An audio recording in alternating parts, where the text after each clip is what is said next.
My dear students, என்ன கச்ச கச்ச இருக்கேன்னு நினைக்காதீங்க.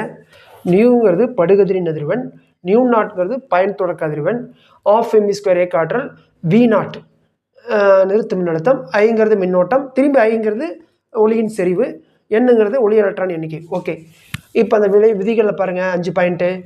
படுகின்ற அதிர்வெண் வந்து இந்த பயன் தொடக்க அதிர்வெண்ணை விட எப்படி இருக்கணும்? அதிகமாக இருந்தால் தான் ஒளி எலக்ட்ரான் உமிழ்வு நடக்கும். ஓகேங்களா?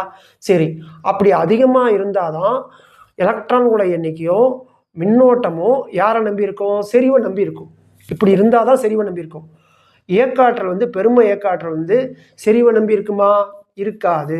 அதான் போட்டிருங்க, இருக்காது. ரைட். அடுத்தது, அப்போ யாரை நம்பி இருக்கோம்? அடுத்த கொஸ்டின், செறிவை நம்பி இருக்காது. அப்போ யாரை நம்பி இருக்கோம்? படு அதிர்வெண்ணை நம்பி இருக்கும்.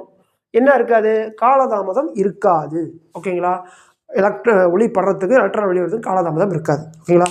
Okay, thank you, all the best.